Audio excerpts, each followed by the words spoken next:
As velas estavam brilhantes demais, e essa foi a primeira coisa que Eve notou ao entrar no grande salão do castelo Thornfield. Não as bandeiras de seda penduradas no teto abobadado, nem o perfume de jasmim e cera de abelha que adensava o ar, até que respirar parecia engolir algo doce e sufocante. Não as centenas de olhos nobres que se voltaram para ela como lobos farejando uma presa, apenas as velas. Dezenas de candelabros de ferro, cada um ardendo com uma chama tão intensa que fazia suas têmporas doerem. Ela vinha dormindo mal há semanas, então tudo doía mais do que deveria. Ela apertou os dedos enluvados sob a dobra da saia e continuou andando. Você está parecida com sua mãe esta noite, Lord Harwick dissera antes de ela sair da propriedade, com a voz carregada daquela suavidade particular que os homens usavam quando queriam algo. Sua mãe, pouco antes de se casar com seu pai, linda e obediente. Eve sorriu da maneira que fora treinada para sorrir, mas não disse nada. Ela tinha 23 anos e aprendera muito cedo que o silêncio era a única armadura disponível para ela. O grande baile da Ascensão era realizado uma vez a cada 5 anos no Reino de Velour, e esperava-se que toda mulher solteira de sangue nobre comparecesse. Essa era a linguagem formal, mas a linguagem real era mais simples. O rei Alfa estaria presente, e qualquer mulher que não comparecesse seria considerada um insulto à coroa. Então elas sempre vinham. Usavam seus vestidos mais finos e suas joias mais brilhantes, e ficavam em filas cuidadosas, esperando para serem vistas. Eve usava verde escuro, não porque estivesse na moda, pois o marfim era a moda da estação. Todas as outras mulheres no salão brilhavam como pedra da lua, mas ela usava verde porque era a cor de sua mãe, e vesti-lo era o mais próximo de um desafio que ela podia fazer sem sofrer consequências. Sua mãe morrera quando Eve tinha 9 anos, e ela mal se lembrava de seu rosto agora, apenas de impressões, como o cheiro de lavanda, o peso de uma mão em seu cabelo e uma voz baixa e constante como um rio. O que restava, mais claramente, era a ausência, a forma específica de algo que fora tirado. O que se seguiu à ausência foi Lord Harwick, o amigo mais antigo de seu pai e seu guardião, nomeado pelo conselho quando seu pai seguiu sua mãe para a sepultura, 4 anos depois. Um homem com olhos gentis e maneiras cuidadosas, que tinha o hábito de aparecer em sua porta tarde da noite para discutir assuntos da propriedade que sempre pareciam exigir sua assinatura. Ivy vinha assinando coisas por anos, e parara de questionar o que assinava, o que ela entendia agora ter sido um erro terrível. Ela encontrou sua posição designada perto do terceiro pilar, na parede leste, ao lado de uma garota chamada Rosalind, cujas mãos tremiam tanto que seus brincos balançavam. Ivy ficou ereta, respirou lentamente e não se permitiu olhar para o estrado no fundo do salão, onde o trono estava vazio e à espera. Dizem que ele não escolheu ninguém em 3 bailes, sussurrou Rosalind. Então ele não vai escolher esta noite também, disse Eve. Minha mãe diz que ele está procurando por algo específico. Sua mãe diz muitas coisas. Rosalind piscou, incerta se aquilo era um insulto. E então as trombetas soaram, com um som vindo de algum lugar acima delas, longo e ressonante, e profundo o suficiente para pressionar as costelas. Todas as vozes no salão se calaram, e cada vela parecia se inclinar em uma única direção. Então as grandes portas na extremidade norte se abriram, e Adrian, o rei Alfa de Velmore, entrou na sala. Eve esperava a cerimônia, mas o que ela não esperava era a quietude. Ele se movia sem exibicionismo, e essa era a única maneira que ela conseguia descrever. Ele era alto, mais alto que os guardas que o flanqueavam, e os guardas não eram homens pequenos, e ele vestia preto com um único fecho de prata na garganta. Sem coroa, sem ornamentação excessiva. Seu cabelo escuro era curto, seu maxilar era afiado, e seus olhos, mesmo a essa distância, mesmo através de 50 pés de espaço iluminado por velas, eram de um dourado âmbar e completamente calmos. Ele inspecionou o salão da maneira que um homem inspeciona um território que ele já decidiu que lhe pertence, sem fome, sem pressa, simplesmente sabendo. As mulheres ao redor de Ivy se endireitaram, algumas sorriram, outras prenderam a respiração. Ivy o observou e não sentiu nada além de um cansaço distante e cuidadoso. O mesmo sentimento que aprendera a manter na reserva sempre que homens poderosos entravam em uma sala. A noite prosseguiu em sua ordem esperada. Música, formalidade, apresentação. O rei se moveu pelo salão com 2 conselheiros ao seu lado, reconhecendo famílias nobres pelo nome, aceitando reverências e trocando breves palavras. Ele não sorria com frequência. Quando o fazia, era um sorriso pequeno e deliberado, não decorativo. Eve passou a primeira hora estudando as saídas, que eram 4. As portas principais, uma passagem de serviço atrás da tapeçaria leste, um corredor que levava às cozinhas que ela mapeara na entrada, e as altas janelas na parede sul que se abriam, ela suspeitava, para um jardim abaixo. Ela criara o hábito de identificar saídas, algo que começara como ansiedade e se tornara algo mais próximo do instinto. A razão vivia em uma carta da qual ela não deveria saber. 3 semanas atrás, ela fora ao escritório de Lord Harwick para devolver um livro-razão, pois estivera revisando as contas da propriedade, como fazia a cada trimestre, encontrando um pequeno conforto em números que, pelo menos, se comportavam de forma previsível, e encontrara o escritório vazio, mas destrancado. Ela deveria ter deixado o livro-razão e saído, mas em vez disso, algo a manteve ali. Talvez um cheiro, algo forte e desconhecido sob o aroma usual de cedro e tinta. Ela pousou o livro-razão e seus olhos se moveram sem intenção para o papel que estava aberto sobre a mesa. Ela leu apenas 4 linhas antes de entender que sua vida fora construída sobre um piso sem nada por baixo. A carta era endereçada em um homem chamado Corin, um lord mercador das Terras do Norte, alguém que ela nunca conhecera e cujo nome só ouvira de passagem. A carta, com a caligrafia de Lord Harwick, confirmava a conclusão da primeira transferência de ativos da propriedade Whitmore. Descrevia a segunda transferência como contingente à contínua ignorância da garota e terminava com uma data, a data do baile da Ascensão, seguida pelas palavras "Até lá, o assunto estará permanentemente resolvido." Permanentemente resolvido. Eve ficou parada naquele escritório por um longo tempo, com o livro-razão ainda nas mãos e seu reflexo magro e imóvel no vidro escuro da janela. Então, ela recolocou a carta exatamente como a encontrara, deixou o livro-razão na beirada da mesa e caminhou para seu quarto com perfeita compostura. Ela não dormia bem desde então e não sabia precisamente o que permanentemente resolvido significava, mas suspeitava que não era algo bom. A propriedade de seus pais, Whitmore, uma modesta posse de bosques e terras agrícolas no vale abaixo da cordilheira do castelo, pertencia à sua família há 4 gerações. Ela acreditava que ainda era sua, assim como acreditava em muitas outras coisas que não eram mais verdade. A música mudou para uma peça mais lenta, agora imponente e grave. Eve percebeu que a multidão perto dela havia diminuído. Então ela ergueu os olhos do chão, para o qual estivera olhando, e notou que as apresentações estavam terminando, com a formalidade se desfazendo no segundo movimento mais suave da noite, conversa, vinho e as performances sutis de pessoas esperando para serem notadas. Ela não queria ser notada, ela queria pensar. Ela viera esta noite porque recusar a convocação real era impossível, mas sua intenção era permanecer à margem, quieta e sem ser observada, até que pudesse ir embora. O que ela não pretendia era se encontrar de repente, inexplicavelmente sozinha, em um pequeno espaço na multidão, com o barulho do salão fluindo ao seu redor, como água ao redor de uma pedra. E nesse espaço, perto o suficiente para que ela pudesse estender a mão e tocar o fecho de prata em sua garganta, estava o rei Alfa. Ele não a olhava da maneira que os homens geralmente a olhavam, com aquela avaliação deslizante, aquele inventário, mas sim da maneira que alguém olha para uma pessoa que estava esperando encontrar. Durou apenas um momento, então ele se virou ligeiramente em sua direção, inclinando a cabeça na pequena formalidade de reconhecimento, e disse muito baixo, em uma voz destinada apenas a ela: "Você chegou a receber minha carta?" O salão continuava ao redor deles com música, risadas e o tilintar de taças, mas ninguém estava ouvindo, ninguém estava perto o suficiente para ouvir. Eve sentiu o frio percorrer seu corpo, lento e absoluto, como água subindo em uma sala selada. Ela o olhou diretamente, os olhos âmbar, o rosto calmo, sem um traço de crueldade ou de encenação, e pensou na carta sobre a mesa de Lord Harwick. Os ativos transferidos, a data circulada, as palavras permanentemente resolvido. Ela pensou nas saídas e as contou novamente, silenciosamente, por trás de seus olhos. Então ela disse com uma compostura que surpreendeu até a si mesma: Eu recebo muita correspondência, Vossa Majestade.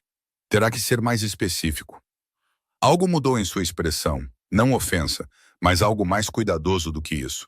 Seu olhar percorreu o rosto dela, não o vestido, não as joias, mas o rosto dela, e ele não disse nada por um momento que pareceu muito mais longo do que foi.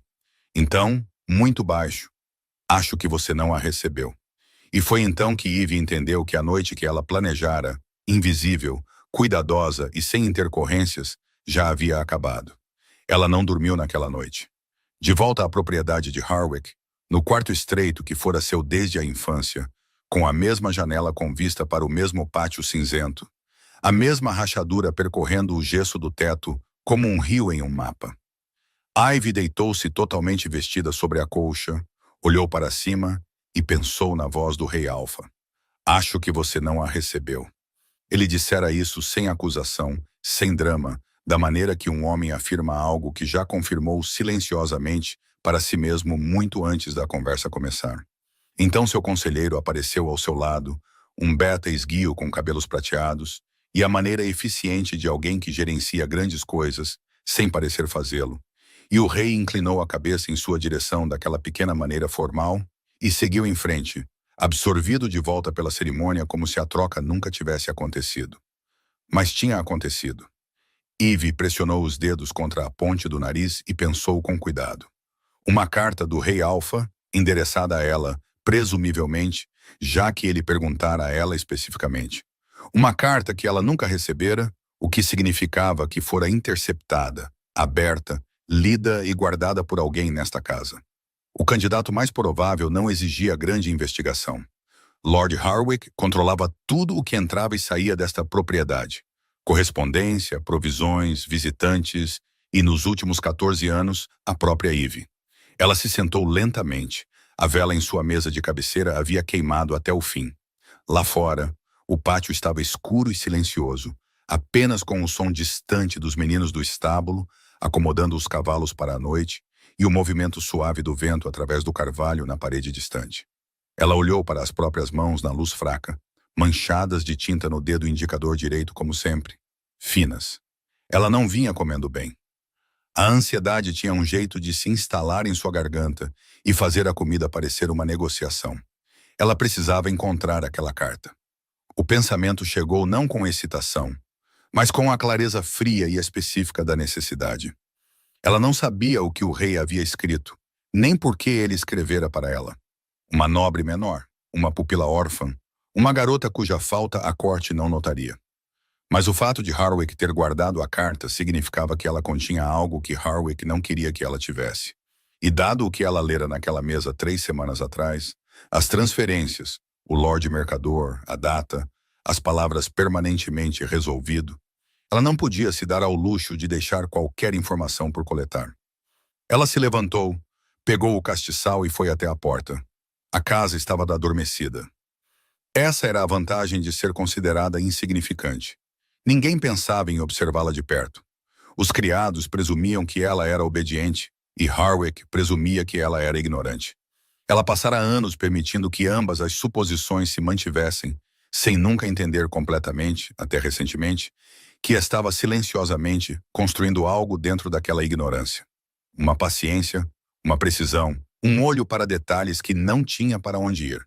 Agora tinha.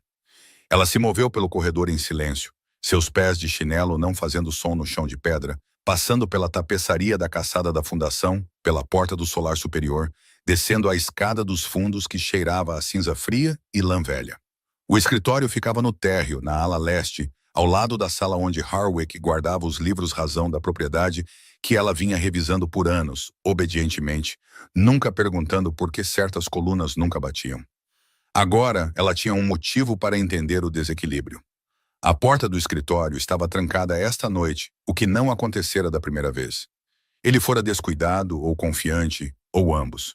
Ela ficou diante dela por um momento, ouvindo. Então pensou na chave reserva. Todos os cômodos desta casa tinham uma chave reserva, guardada em um anel no armário da governanta, porque o antigo Lorde, o pai de Eve, acreditava em redundância prática. Harwick nunca mudara esse sistema, pois nunca imaginara que Eve o usaria. Ela pegou o anel. Ela voltou. Ela abriu a porta. O escritório cheirava a cedro, sebo e algo por baixo de ambos, algo metálico e levemente medicinal, que ela notara antes e descartara como os restos do que quer que Harwick guardasse no armário trancado perto da janela. Ela notou isso mais intensamente agora. Seus instintos, há muito abafados por anos de cuidadosa pequenez, estavam começando a vir à tona. Ela foi primeiro para a mesa. A carta que vira 3 semanas atrás havia sumido, como ela esperava. Mas a mesa tinha 3 gavetas, e ela só vira a superfície. Ela abriu a primeira. Correspondência, a maioria selada e não lida, endereçada a Harwick de vários mercadores e membros do conselho. A segunda, papel em branco, um selo de cera, uma pena gasta. A terceira, trancada. Ela olhou para o chaveiro. Havia 43 chaves. Ela tentou 6 antes que uma girasse. Dentro da gaveta havia um maço de documentos amarrados com um cordão marrom. Ela os levou para a janela, onde a luz da lua era mais forte, e desamarrou o cordão com dedos cuidadosos. O primeiro documento era a escritura original da propriedade Whitmore. Seu nome não estava nela. Ela leu aquilo novamente devagar. Seu nome não estava nela. A escritura, datada de 11 anos atrás, quando ela teria 12 anos, listava Lord Harwick como o único fiduciário e proprietário interino, pendente de transferência após a união legal da pupila ou incapacidade confirmada. A linguagem era burocrática, calma e totalmente devastadora. Ela acreditava que a propriedade estava em seu nome, que a herdaria totalmente aos 25 anos. Ela estava errada sobre ambas as coisas, e o erro fora escrito, selado e arquivado, enquanto ela ainda era uma criança que chorava por sua mãe morta. Ela deixou a escritura de lado. Suas mãos estavam firmes e ela ficou distantemente maravilhada com isso. O segundo documento era um contrato entre Harwick e o Lord Mercador Corvin. Ele descrevia a venda em fases dos direitos de madeira, terras agrícolas e acesso ao moinho de Whitmore ao longo de um período de 3 anos, com a transferência final a ser concluída no primeiro mês após o baile da Ascensão. Em troca, Corvin forneceria a Harwick uma soma grande o suficiente para quitar o que parecia ser uma considerável dívida privada. Eve olhou para o número, então virou a página. O terceiro documento era menor, uma única folha dobrada, selada com cera preta que já havia sido quebrada. Ela o abriu. Não era de Harwick. A caligrafia era diferente, precisa, econômica, a mão de alguém acostumado a escrever ordens em vez de pedidos. O selo, ela percebeu ao virar a cera quebrada. Trazia o brasão real de Velmore. Um lobo ascendendo, asas abertas, coroa acima. Para Eve Whitmore de Whitmore Vale, começava. Chegou ao meu conhecimento, através dos registros do Conselho, que sua propriedade tem sido objeto de transações não autorizadas desde o 4º ano de sua tutela. As irregularidades sugerem, no mínimo, má gestão deliberada e, no máximo, fraude criminosa. Como Ray Alpha de Velmore, escrevo para informá-la que estou abrindo um inquérito formal e que você tem o direito de apresentar testemunho perante o Conselho da Coroa. Um representante será enviado à sua propriedade dentro de 15 dias após esta carta. Por favor, confirme o recebimento. Adrian, Ray Alpha de Velmore. Abaixo da assinatura formal, em uma caligrafia um pouco menor, como se adicionada depois. Disseram-me que você mesma revisa as contas da propriedade. Se notou discrepâncias, guarde tudo o que encontrar. Você vai precisar. Eve leu 2 vezes, então se sentou no chão do escritório, com as costas contra a mesa fria, a carta no colo, e se permitiu exatamente 1 minuto de algo que não era bem choro, nem respiração, nem nada para o qual ela tivesse um nome. Seu peito se contraiu, seus olhos arderam. O chão de pedra estava frio através de seu vestido, e ela não se moveu porque ainda não confiava em suas pernas. Ele sabia, o rei sabia, e ele escrevera para ela. E Harwick interceptara a carta, escondera-a em uma gaveta trancada e continuara vendendo suas terras pedaço por pedaço, enquanto ela se sentava para jantar em frente a ele, passava o pão e respondia às suas perguntas sobre sua saúde. O minuto terminou. Ela dobrou a carta com cuidado preciso e a colocou dentro do vestido, contra suas costelas. Então, devolveu os documentos restantes à gaveta, trancou-a novamente e recolocou o chaveiro no armário da governanta. Ela se moveu pela casa com o mesmo silêncio de antes, subindo as escadas, descendo o corredor, de volta ao seu quarto. Ela fechou a porta suavemente. Não acendeu uma nova vela. Ficou na janela por um longo tempo, olhando para o pátio abaixo. O carvalho se movia ao vento, o estábulo estava escuro, e a estrada que se afastava da propriedade era um fio pálido ao luar. Correndo para o norte, em direção ao castelo, a capital, há um homem que tentara avisá-la e cujo aviso fora roubado. Ela pensou no baile, na maneira como ele a olhara, não como um objeto, não como uma obrigação social, mas como alguém que ele procurava em uma multidão e, finalmente, com alguma dificuldade, localizara. Acho que você não a recebeu. Não, ela não recebera, mas ela a tinha agora. A questão era o que fazer antes que Harwick percebesse que a gaveta fora aberta. A questão era quanto tempo ela tinha antes que a data no contrato chegasse e o assunto fosse permanentemente resolvido. A questão era se ela conseguiria alcançar o rei novamente, oficialmente, com segurança, com provas, antes que quem quer que Harwick tivesse contratado para resolvê-la tivesse a oportunidade de fazê-lo. Ela pressionou a palma da mão contra o vidro frio da janela. Ela tinha a carta. Ela tinha o contrato. Ela tinha 14 anos de revisões de contas em sua própria caligrafia, guardadas em uma caixa debaixo da cama, porque sempre fora meticulosa, mesmo quando não entendia o porquê. Ela não estava sem recursos. Ela simplesmente não sabia, até agora, que eles eram armas. Ela começou, silenciosamente no escuro, a planejar. Ela partiu antes do amanhecer, não em pânico, não da maneira tropeçante e ofegante de alguém que finalmente se quebrou. Ela partiu da mesma forma que fizera tudo nos últimos 14 anos. Silenciosamente, precisamente, sem dar à casa nenhum motivo para notá-la, até que já tivesse ido. Ela levou 3 coisas. A carta do rei, dobrada contra suas costelas, sua caixa de registros de contas embrulhada em oleado e enfiada debaixo do braço, e a pequena bolsa de moedas que vinha guardando há 2 anos da mesada que Harwick lhe dava para despesas pessoais. Nunca o suficiente para parecer significativo, mas sempre o suficiente, se acumulado com cuidado, para fazer a diferença. Ela deixou uma vela acesa em seu quarto, fez a cama, colocou sua camisola sobre o travesseiro na forma aproximada de uma figura dormindo, o que não enganaria ninguém por muito tempo, mas poderia lhe dar tempo até o meio da manhã. Então ela saiu pela passagem da cozinha, passando pela copeira adormecida, pelo portão do jardim, que ela mesma lubrificara 3 semanas atrás, após notar que começara a ranger. Ela o lubrificara sem saber por quê, mas entendia agora que uma parte dela vinha se preparando para isso há mais tempo do que sua mente consciente admitira.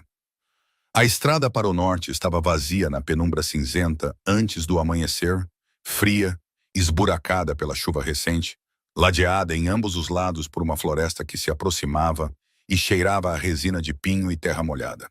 Ela andou rapidamente, suas botas afundando levemente a cada passo, sua respiração formando pequenas nuvens no ar escuro. O embrulho de oleado era mais pesado do que ela esperava. Ela o mudou para o outro braço e continuou se movendo. Ela tinha talvez 6 horas antes que Harwick descobrisse sua ausência, possivelmente menos, se algum dos criados acordasse cedo e notasse a porta da passagem da cozinha destrancada.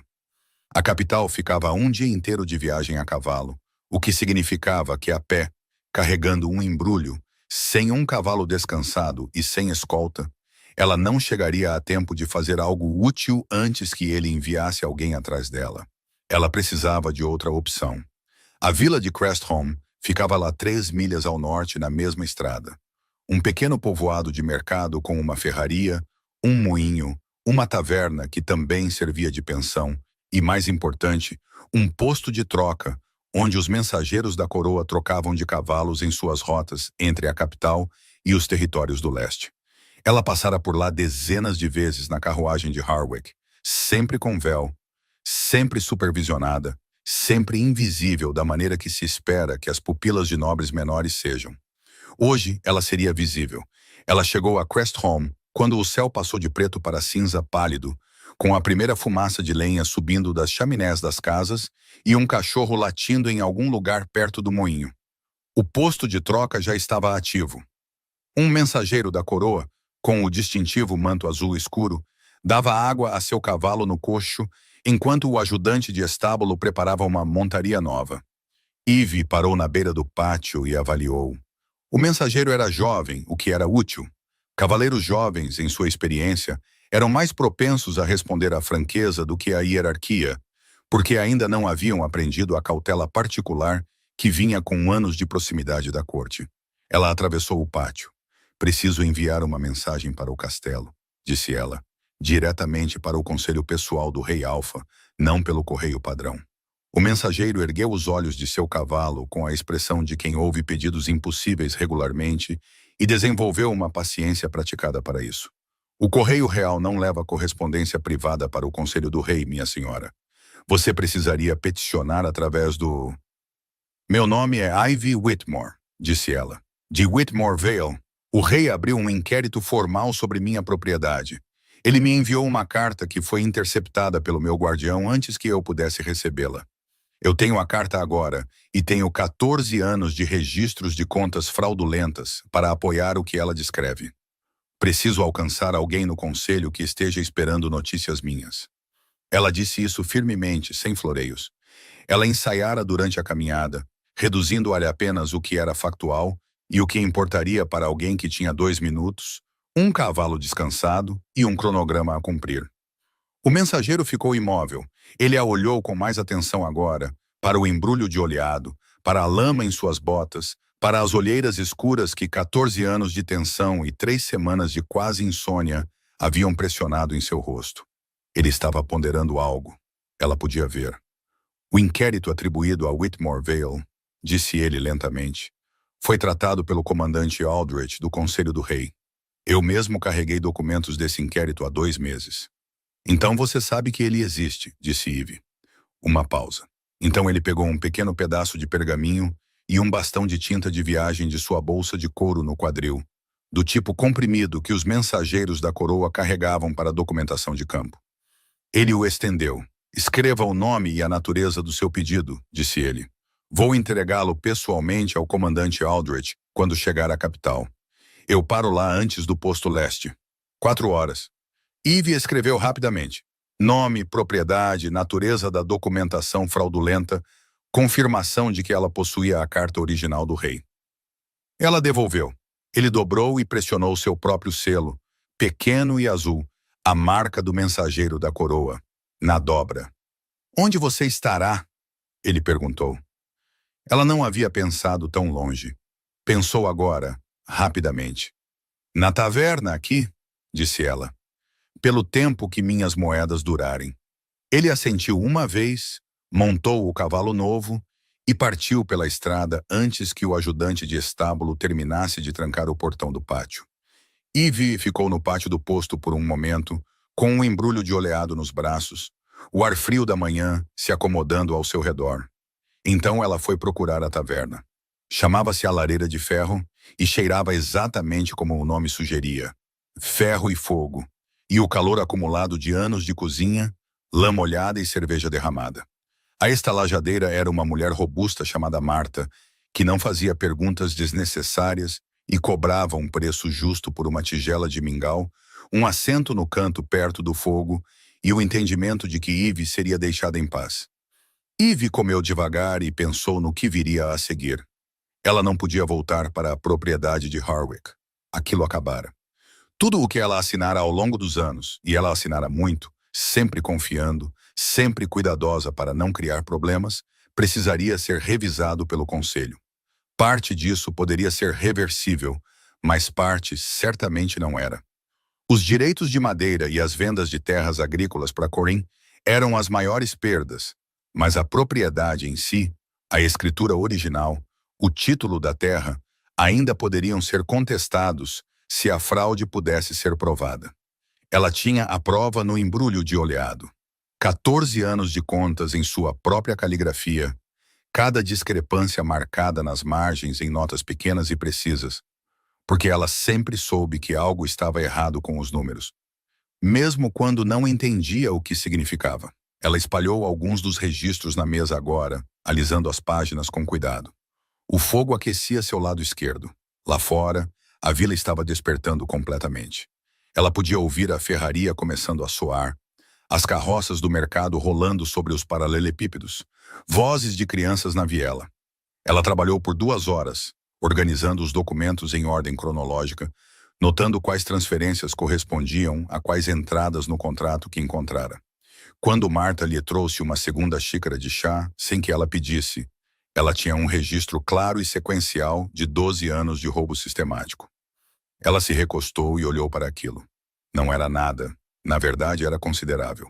Ela não se dera crédito pelo que vinha construindo ano após ano naquelas revisões de contas silenciosas, sem nunca saber que eram evidências. Ela pensara que estava apenas sendo cuidadosa, mas, sem saber, estava construindo um caso. A manhã passou. Ela não se permitiu pensar em Harwick acordando e descobrindo que ela se fora, embora a imagem pressionasse a borda de sua mente com uma persistência desconfortável. Ela não se permitiu pensar no que permanentemente resolvido significava em sua carta para Corin, embora isso pressionasse ainda mais. Ela se concentrou nos documentos, no fogo e na tarefa específica e gerenciável à sua frente. Era meio da tarde quando o som de cavalos entrou na vila. Não um cavalo, vários, movendo-se a um ritmo que não era bem de urgência, mas era significativamente mais rápido do que uma viagem casual. Eve ergueu os olhos da mesa. Pela pequena janela da taverna, ela podia ver a viela lá fora, e o que viu fez algo frio passar por seu peito. As cores de Harwick. 2 cavaleiros com a libré cinza e verde da propriedade Whitmore, ou melhor, do que Harwick fizera da propriedade Whitmore, parando seus cavalos no centro da viela e falando com uma mulher no poço, que apontava com a inocência prestativa de alguém que não tinha motivo para ser diferente em direção à lareira de ferro. Ele se movera mais rápido do que ela calculara. A copeira devia ter acordado cedo, afinal. Eve se levantou da mesa, reuniu os documentos no embrulho de oleado e o amarrou com dedos rápidos e praticados. Ela pressionou o embrulho contra o peito, examinou a sala. Fogo, mesas, o balcão da estalajadeira, uma porta nos fundos que quase certamente levava à cozinha, e tomou sua decisão no espaço de uma única respiração. Ela já estava se movendo em direção à porta da cozinha quando ela se abriu por fora. O que entrou não foram os homens de Harwick. O que entrou foi um homem de preto com olhos âmbar e o tipo de quietude que não pertencia a uma taverna de vila em uma tarde fria. Ele estava sozinho, ou parecia estar. Ela entendeu um momento depois que havia outros lá fora, posicionados, silenciosos e eficientes, como homens que não precisam se anunciar para estarem presentes. Ele olhou para ela imediatamente, não procurando, já sabendo. Atrás dele, pela janela, ela podia ver que os cavaleiros de Harwick haviam ficado muito imóveis na viela. Não porque o homem de preto tivesse falado com eles, mas simplesmente por causa do que ele era, porque certas autoridades não requerem apresentação. Ivy ficou no meio da taverna, com seu embrulho pressionado contra o peito e o coração fazendo um som que ela podia sentir na garganta. E ela olhou para o rei Alfa de Velmore, parado em uma taverna de vila, com um manto de viagem empoeirado, olhando para ela com a mesma expressão que usara no baile. Paciente, certo, ligeiramente aliviado. Recebi sua mensagem, disse ele em voz baixa, do cavaleiro do posto. Ela não disse nada por um momento. Então, você veio pessoalmente? Sim. Por quê? Ele ficou em silêncio por uma batida que pareceu mais longa do que foi. Lá fora, um de seus homens disse algo baixo e autoritário para os cavaleiros de Harwick, e o som de cavalos se afastando flutuou pela janela. Porque o inquérito é meu, disse Adrian, e porque eu deveria ter agido mais cedo. Ele olhou para o embrulho em seus braços. Isso é o que eu acho que é. 14 anos de contas, disse ela, e sua carta, que eu só li na noite passada. Algo passou por seu rosto então, não exatamente culpa nem luto, algo entre os dois. Ele segurou a porta aberta e se afastou um pouco para o lado, dando-lhe espaço, dando-lhe a escolha da direção. Então temos muito a discutir, disse ele, e você estará consideravelmente mais segura fazendo isso em um lugar que não seja aqui. Eve olhou para ele, para a porta aberta, para a viela vazia onde os homens de Harwick estiveram.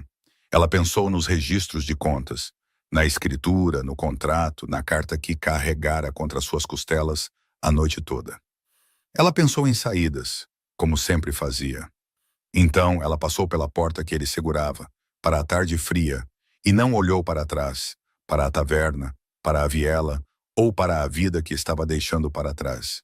Os cavalos do rei eram melhores do que qualquer coisa que Eve já montara. Ela não andava a cavalo há anos. Harwick preferia a carruagem, preferia a contida, imóvel e visível apenas através do vidro. E o animal que lhe deram era uma égua baia escura com um andar suave e constante, e a calma particular de um cavalo acostumado a terrenos e situações difíceis. Eve se acomodou na cela e descobriu, com alguma surpresa, que seu corpo se lembrava do que fazer.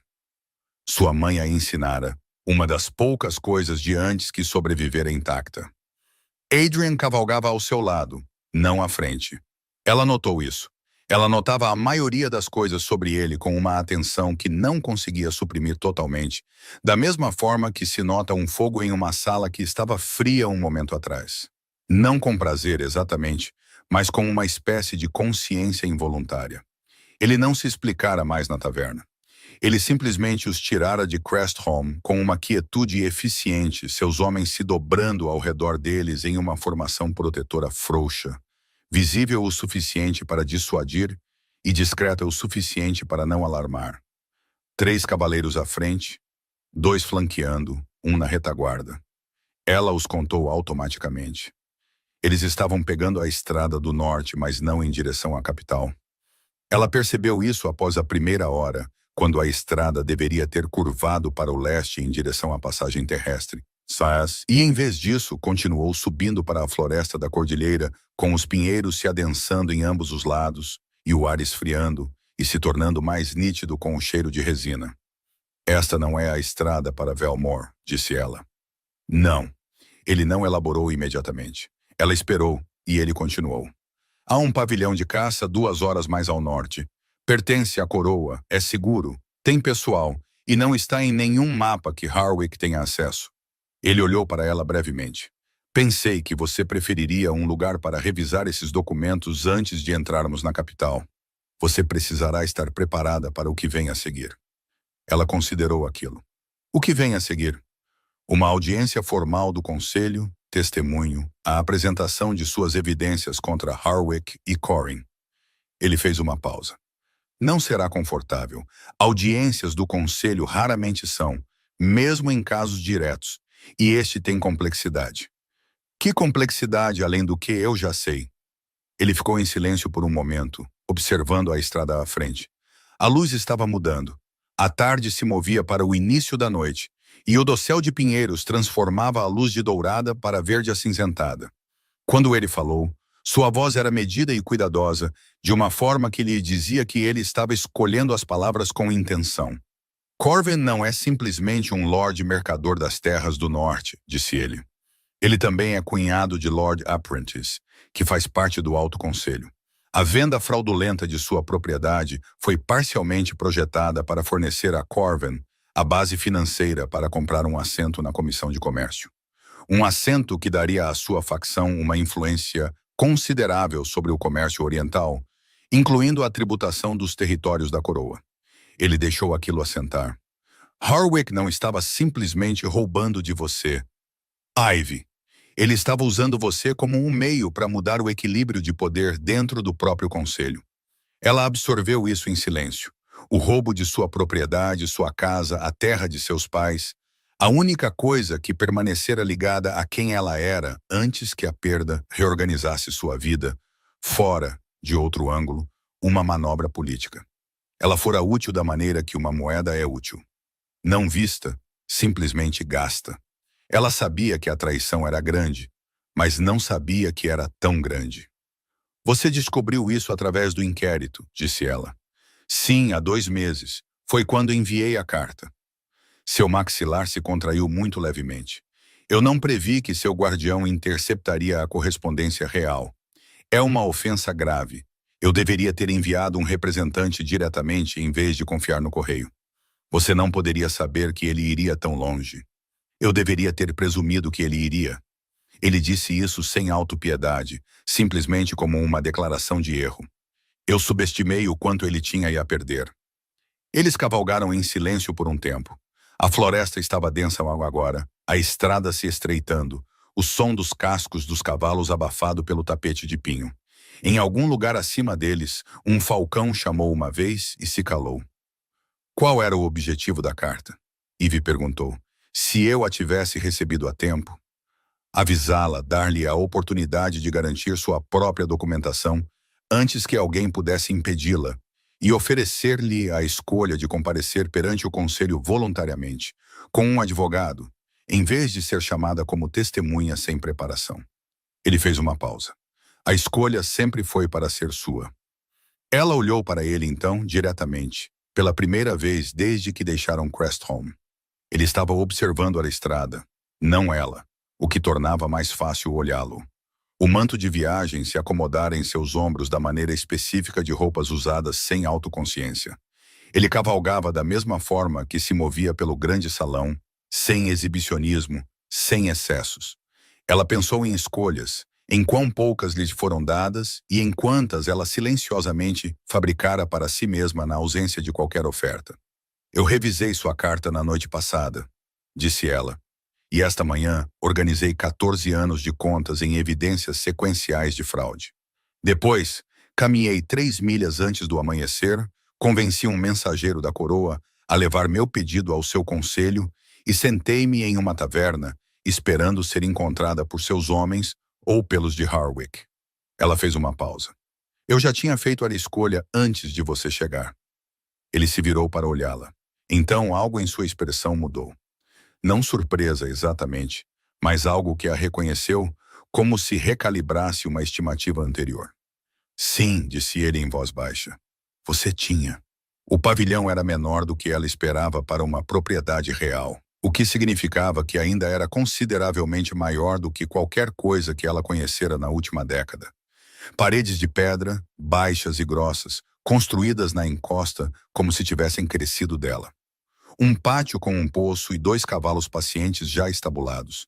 Dentro, lareiras, móveis de boa madeira, lamparinas que queimavam com óleo limpo, uma longa mesa que podia servir tanto para trabalho quanto para refeições, e um quarto preparado com uma cama estreita, lençóis limpos e uma bacia de água ainda levemente morna da cozinha. Ela não perguntou como o quarto fora preparado antes de sua chegada. Estava começando a entender que o rei Alpha de Velmore tinha uma relação particular com a logística, ou seja, ele a gerenciava tão completamente com antecedência que se tornavam invisíveis. Ela lavou o rosto e as mãos e vestiu o vestido limpo que fora deixado dobrado na cômoda. Lã cinza, simples, bem feito, o tipo de coisa que não exigia ornamento e não fazia nenhuma declaração, exceto dignidade básica. Ela ficou por um momento segurando seu próprio vestido sujo da estrada e entendeu que alguém antecipara não apenas sua chegada, mas a condição específica em que ela estaria quando chegasse. Isso deveria ter parecido presunçoso, mas em vez disso pareceu ser vista. Ela se juntou a ele na longa mesa, onde ele havia espalhado um conjunto de documentos de sua própria bolsa ao lado de uma lamparina e um bule de chá que um de seus 2 funcionários residentes produzira sem que lhe pedissem. Ele não ergueu os olhos imediatamente quando ela se sentou à sua frente, e ela apreciou isso também, a ausência de cerimônia, a suposição de que ela era capaz de simplesmente existir em uma sala sem exigir reconhecimento. Ela desembrulhou o embrulho de oleado e colocou seus registros na mesa. Eles trabalharam por 3 horas, foram as 3 horas mais estranhas de sua vida, e também, de uma forma que ela ainda não conseguia nomear, as mais esclarecedoras. Ele fazia perguntas precisas, e ela las respondia. Ele cruzava suas contas com os documentos do inquérito que trouxera. Ela identificava discrepâncias que marcara anos atrás e explicava o padrão que observara. Ele anotava coisas com uma caligrafia compacta e econômica, e ela anotava coisas ao lado. O chá esfriou e foi substituído. O fogo na lareira baixou e foi refeito por um dos funcionários. Em nenhum momento ele explicou algo que ela já entendera. Em nenhum momento ele sugeriu que ela pudesse estar enganada sobre seus próprios registros. Ele simplesmente trabalhou ao lado dela com a eficiência focada de alguém acostumado a problemas complexos e confortável, com a presença de alguém igualmente focado do outro lado da mesa. Por volta da 3ª hora, ela se pegou pensando que era assim que poderia ter sido se seu pai tivesse vivido, sentada à mesa com alguém que não exigia que ela fosse pequena para que ele se sentisse grande. Ela pegou o pensamento e o deixou de lado. Corin está na capital atualmente, disse Adrian, pousando um documento. Ele chegou há 4 dias, o que acredito ter sido prematuro. Ele esperava que a transferência final fosse concluída antes que alguém tivesse motivo para questioná-la. Quando não acontecer no prazo, ele começará a se preocupar. E Harwick lhe dirá que eu fui embora, disse Eve. Sim, o que nos dá talvez 2 dias antes que eles tentem acelerar seu plano ou ocultar as evidências. Ele a olhou firmemente. Precisamos adiantar a audiência. Eu normalmente permitiria mais tempo de preparação, mas acho que o tempo é mais importante do que o conforto. Eu não preciso de conforto, disse ela. Preciso que isso acabe. Ele sustentou o olhar dela por um momento. Então vamos para a capital amanhã. Ela assentiu. Então, porque a pergunta estava em seu peito desde o baile e ela estava cansada de carregar coisas que poderia simplesmente deixar de lado. Por que você veio pessoalmente à taverna? Você poderia ter enviado seus homens. Ele não respondeu imediatamente. Olhou para os documentos na mesa, depois para ela. E quando falou, sua voz perdera um pouco de sua precisão formal. Não totalmente, mas o suficiente. Porque eu escrevi aquela carta, disse ele, e ela não chegou até você. E o que quer que tenha acontecido com você no tempo entre quando a enviei e quando você a encontrou, isso é parcialmente minha responsabilidade. Ele fez uma pausa. Eu não queria enviar homens. Eu queria vir. Eve olhou para ele por um longo momento. Ela não era ingênua. Passara 14 anos na companhia de um homem que usara o calor como ferramenta e conhecia a performance da sinceridade bem o suficiente para desconfiar dela reflexivamente. Mas havia algo na maneira do Rei Alfa que não estava encenando nada. Ele não estava tentando fazê-la sentir algo, estava simplesmente lhe dizendo o que era verdade, da maneira de alguém que decidira há algum tempo que a simplicidade era mais respeitosa do que a estratégia. Ela não confiou totalmente, não estava pronta para confiar totalmente, mas notou. Então vamos amanhã, disse ela, e começou a reordenar seus documentos para amanhã. Ele voltou para seus próprios papéis. O fogo crepitava. Lá fora, a floresta estava escura e imóvel, e cheirava a pinho, frio e algo limpo que não tinha nome, exceto alívio. Ela se permitiu notar que comera um jantar completo sem que sua garganta se fechasse, pela primeira vez em 3 semanas. Ela se permitiu notar que o frio que estava em seu externo desde que lera aquela carta na mesa de Harwick estava, por enquanto, não tão pesado. Ela não chamou de segurança, ainda não, mas notou isso também. A capital de Velmore não era nada como Ivy se lembrava. Ela estivera lá uma vez, aos 13 anos, na carruagem de Harwick, com as cortinas fechadas porque ele dissera que as multidões eram esmagadoras para uma criança de constituição delicada. Ela pressionara o rosto contra a fresta do veludo e vira fragmentos. Uma fonte, uma barraca de mercado coberta com tecido vermelho, um guarda de armadura prateada, uma mulher rindo. Parecera enorme, impossível e completamente fora de alcance. Ela entrou nela agora, na égua baia escura, ao lado do Rei Alfa, com um embrulho de oleado preso à sela, as costas retas e os olhos abertos. Era enorme, mas não era impossível. O castelo de Velmore se erguia no centro da cidade como algo que crescera em vez de ser construído. Pedra cinzenta, altas torres e estandartes de um azul profundo estalando ao vento da manhã. As ruas que levavam a ele eram largas e de paralelepípedos, ladeadas por mercadores e artesãos, e pelo caos organizado específico de uma cidade que funcionava há séculos e não tinha intenção de parar. Ferreiros, padeiros, mercadores de tecidos, vendedores de ervas com feixes pendurados nas vigas de suas barracas. O cheiro era complexo, pão, fumaça, cavalo e, em algum lugar por baixo de tudo, chuva na pedra. O cheiro mineral e frio particular de uma cidade que chovera 1000 vezes e absorvera tudo. Ninguém parou para encarar o rei enquanto ele cavalgava. Isso a surpreendeu até que ela percebeu que não deveria. Ele se movia pela cidade da mesma forma que a cidade se movia ao seu redor, como se ambos estivessem simplesmente fazendo o que sempre fizeram, sem exigir comentários. A equipe do castelo os recebeu com uma quietude eficiente. Ivy recebeu aposentos na ala de hóspedes, não nos quartos da pupila, não em um quarto de criada. Não em um espaço que comunicasse sua posição como algo incerto e temporário, mas aposentos de verdade, com uma área de estar, uma lareira adequada e uma janela com vista para um jardim onde algo ainda florescia improvavelmente no frio do final do outono. Uma mulher chamada Sarah, que se apresentou como a dama-chefe da casa em um tom que sugeria que ela gerenciava consideravelmente mais do que isso, apareceu dentro de uma hora com um vestido apropriado para o conselho, de lã cor de vinho com linhas limpas e sem ornamentação excessiva, e a informação de que a audiência fora convocada para a manhã seguinte.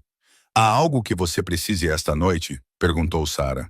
Ivy pensou honestamente, uma pena, tinta fresca e 2 horas de silêncio. Sarah forneceu os 3 sem comentários, o que Ivy achou profundamente restaurador. Ela passou a noite escrevendo, não os registros de contas, pois esses estavam organizados e prontos. O que ela escreveu em vez disso foi um relato claro e sequencial de sua própria experiência. Cada documento que assinara sem entender, cada conversa que conseguia se lembrar com Harwick, que agora parecia diferente em retrospecto, cada pequena manipulação que parecera tutela e fora outra coisa.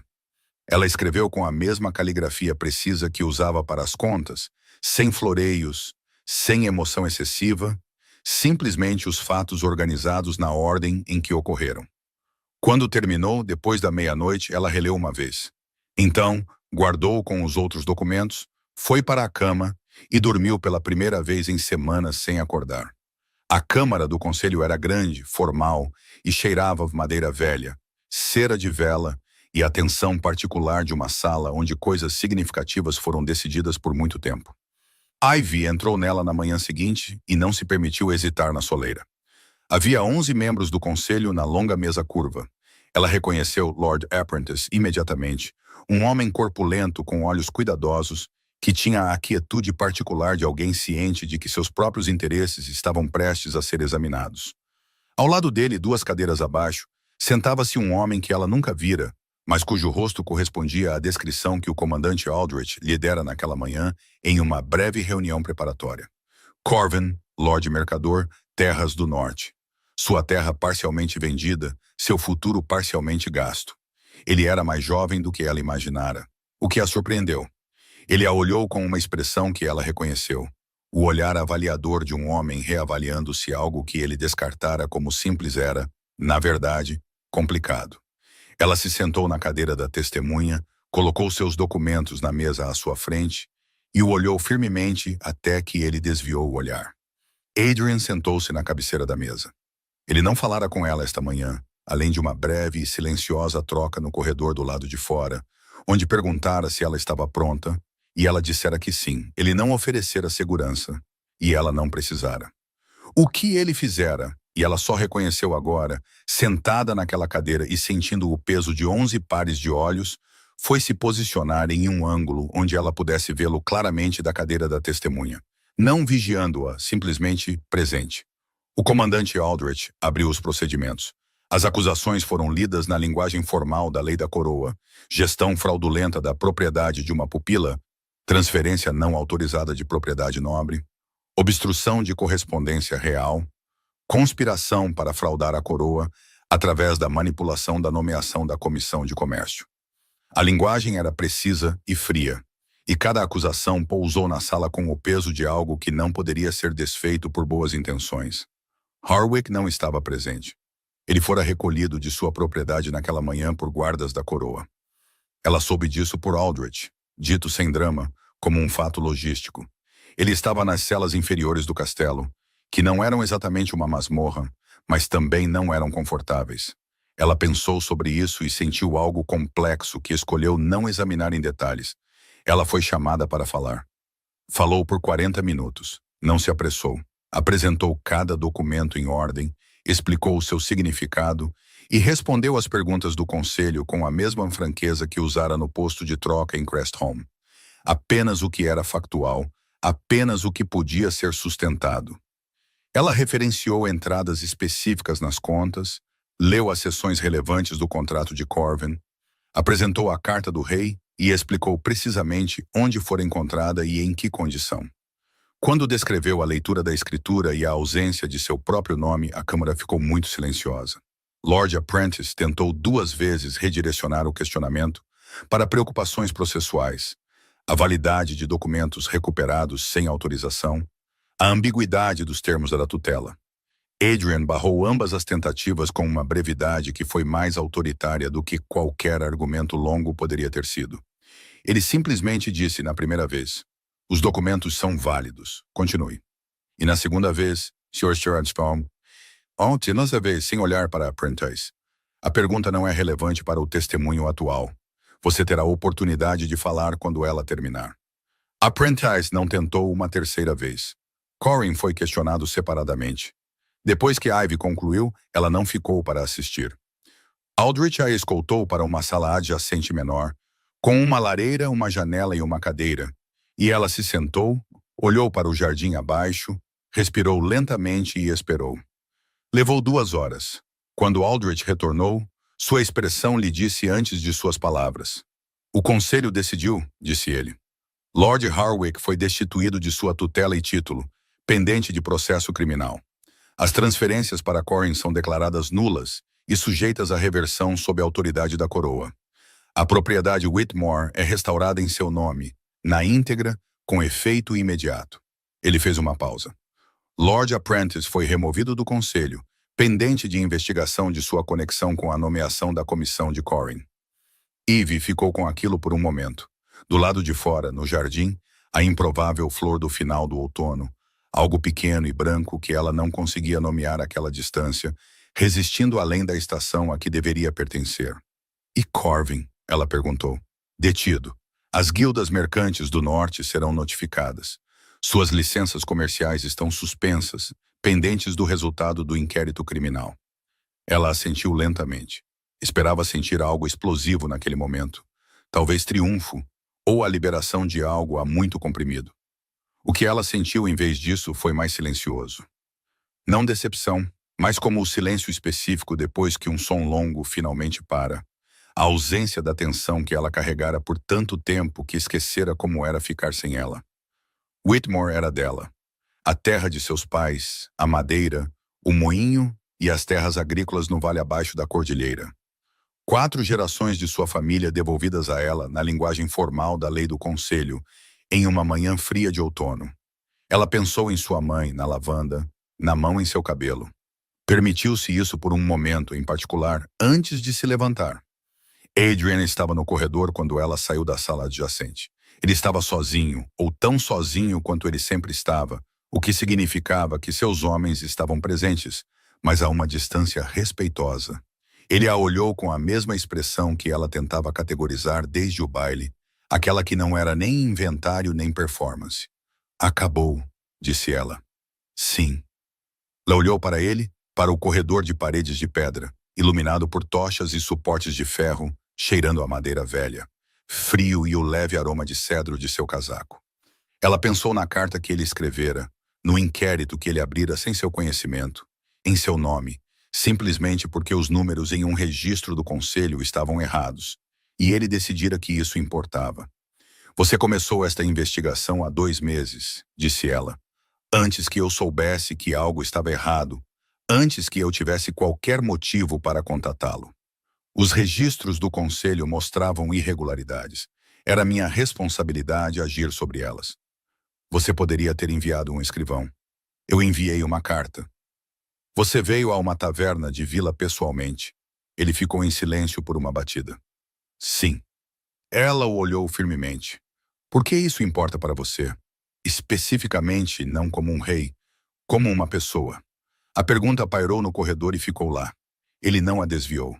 Considerou-a com a seriedade que ela passara a esperar dele, a ausência de performance que ainda, mesmo agora, a surpreendia. "Porque o que foi feito a você não foi incidental", disse ele. "Você não foi uma vítima da ambição de outra pessoa.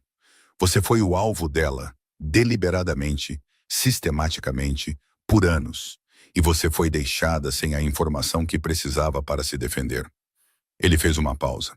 "Isso não é algo que eu possa observar e simplesmente arquivar em um registro." Eve olhou para ele por um longo momento. Ela pensou nos livros de contas que mantivera por 14 anos, meticulosos e precisos, sem nunca saber que estava construindo evidências. Pensou na carta que pressionara contra suas costelas no escuro, no andar firme da égua na estrada do norte, no vestido arrumado no pavilhão e no chá que era substituído sem ser pedido, e na posição que ele assumira na Câmara do Conselho para que ela pudesse vê-lo sem ter que procurar. Ela pensou na diferença entre ser gerenciada e ser vista. Eu quero ir para casa, disse ela, para Whitmore. Quero vê-la adequadamente pela primeira vez em anos, como algo que realmente me pertence. Então você irá, disse ele simplesmente. Não sei em que condição está.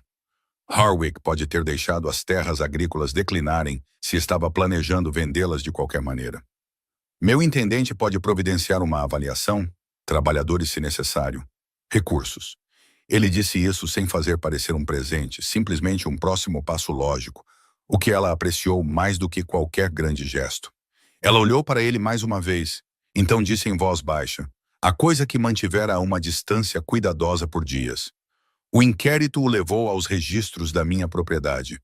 Mas você veio àquele baile, me encontrou naquela multidão e perguntou sobre a carta pessoalmente. Ela fez uma pausa. Isso não foi administrativo. Ele encontrou seus olhos sem desviar o olhar.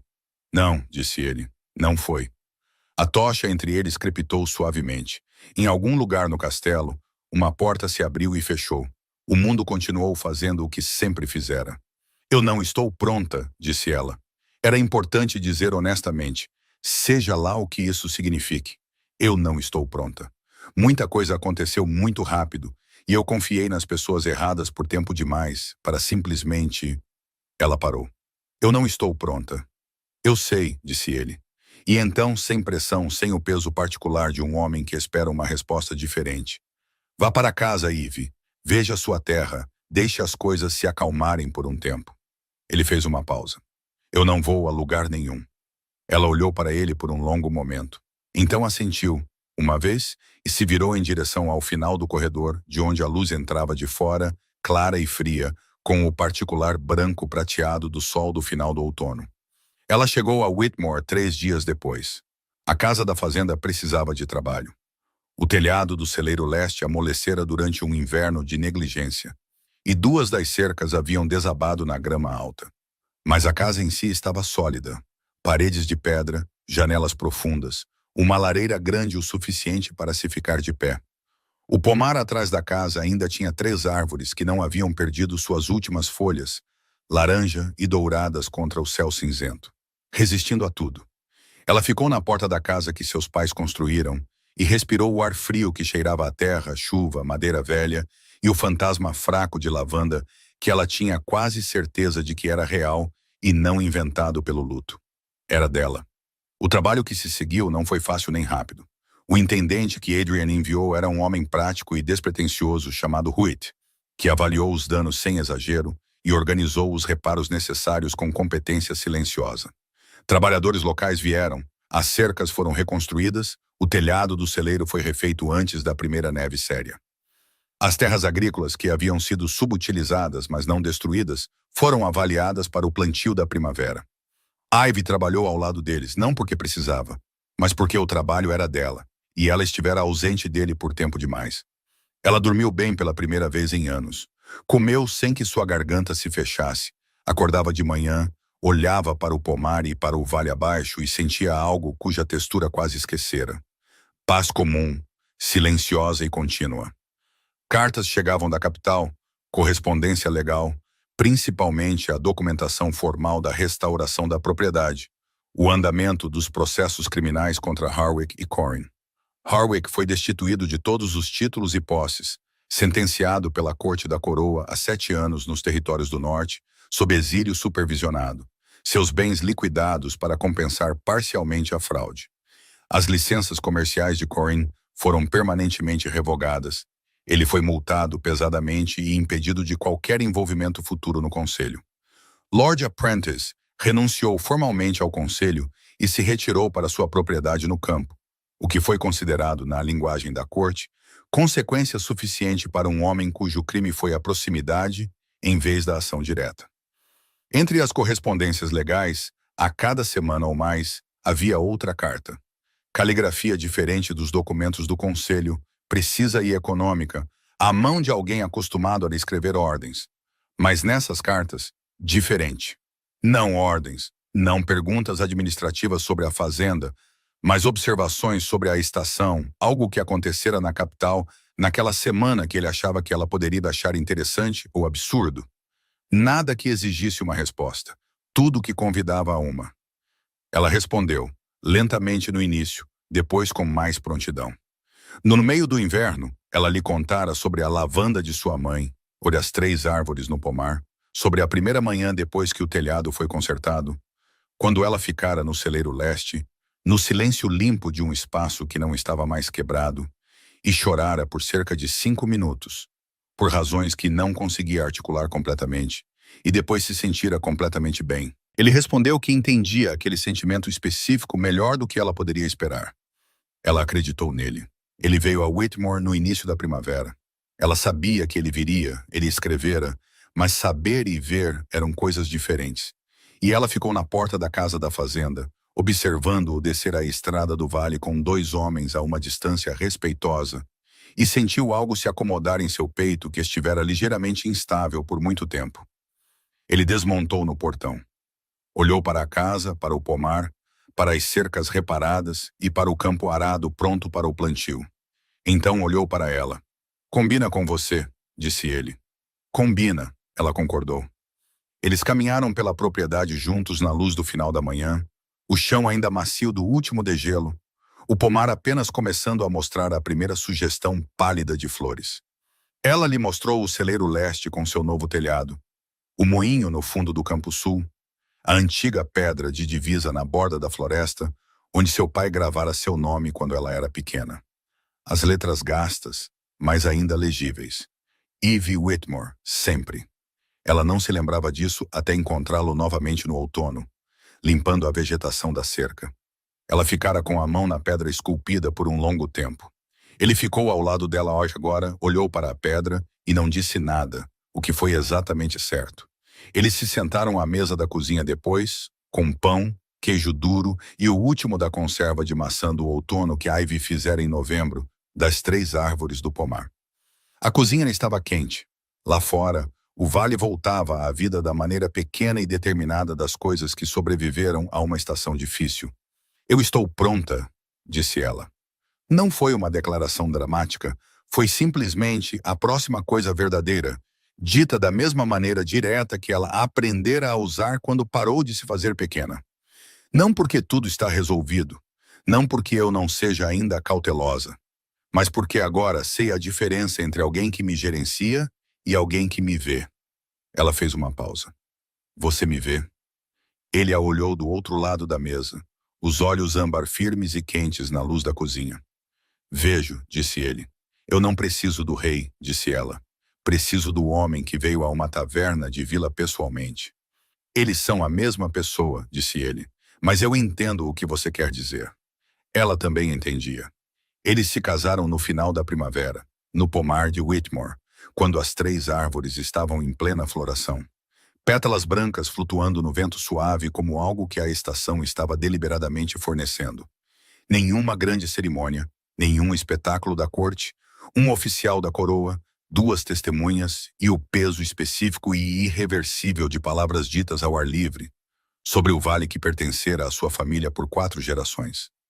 Adrian colocou o anel em seu dedo com a mesma firmeza que trazia para tudo. Sem pressa, certo? Presente. Ela olhou para ele e pensou no baile, nas velas brilhantes demais, no vestido verde, na multidão se abrindo, na pergunta que ele lhe fizera no meio de todo aquele barulho, na carta que ela nunca recebera, na gaveta que ela abrira no escuro, na estrada que ela percorrera antes do amanhecer, com seu embrulho pressionado contra o peito e nenhuma certeza, exceto a necessidade de se mover. Tudo isso levara até aqui, a este pomar, a este homem, ao seu próprio nome esculpido na pedra de divisa na borda do campo, gasto, mas legível. Eve Whitmore, sempre. Ela ainda era Eve Whitmore. Ela também era agora algo mais, não menos ela mesma, mas era isso que ela não esperava. Que o amor, quando era do tipo certo, não exigia redução. As pétalas flutuavam. O vale se estendia abaixo deles, verde e vivo e inteiramente dela. A mão dele estava quente na dela. Harwick se fora. Corwin se fora. A vida construída sobre sua pequenez e ignorância se fora. O frio em seu externo, as saídas contadas, os silêncios cuidadosos. Esses também estavam indo, lentamente, como o inverno vai. Não de uma vez, mas genuinamente e sem retorno. O que restava era mais simples do que qualquer coisa que lhe fora dada e mais sólido do que tudo que lhe fora prometido. Terra, verdade, um homem que lhe escrevera uma carta e depois viera pessoalmente, e a paz particular e insubstituível de saber exatamente onde estava.